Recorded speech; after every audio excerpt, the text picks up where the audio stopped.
First of all, after 4 years of doing this and dealing with the budgets, I believe I'm the most experienced person to be able to deal with that of my opponent in here. Has experience, but not at the level I do with dealing with budgets. I feel that whenever I make a vote, when things come to me, I do my research. I don't just rely on the staff's input.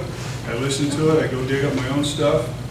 And when I make my decisions, I base them on what's best for the community, not just, I'm not trying to use my ideologies politically for that.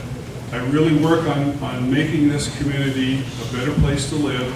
Sometimes there's tough choices to make, sometimes we have to spend money, sometimes it's not popular. But I really feel that my ability to look at a problem and deal with it in a rational way, not just a knee-jerk reaction.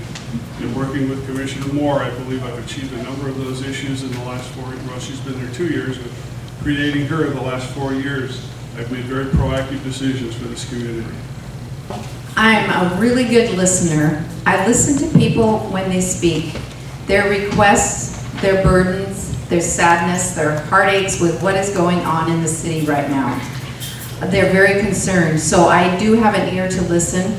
I ponder things over and I do my investigation on subjects, and I look deep into them and I make a decision what's best for each side, what's not best for each side. So my qualification is listening to people, being able to communicate to people, and not making anyone feel that they have asked a stupid question, because everyone's question is valuable. Probably because I have always been an independent entrepreneur. I've created businesses. I was successful in the building industry. I was successful in the jewelry business. And I believe I'm successful as a mayor because my loyalty belongs to the ratepayers.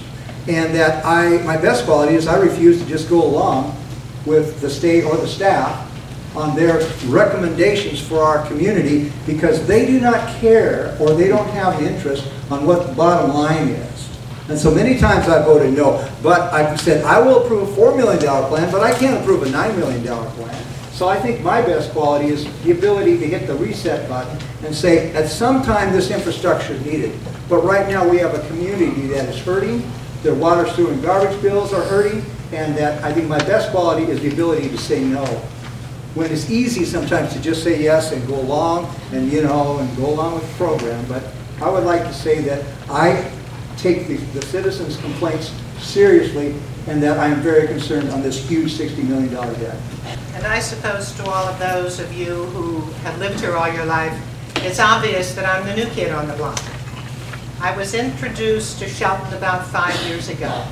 I moved here very shortly after, and I have been active in the community since. 4.5 years is a good enough time to become familiar with the town, with the issues, to know a lot of people here. But I still retain a fresh look at things. I have a new set of eyes, a new set of ears. I will be a balance on the commission for the rest of the commission who have been here their lifetimes. I bring experience from Citizens Advisory Commission I was with in Kansas. I bring experience from the university where I was administrator for 15 years.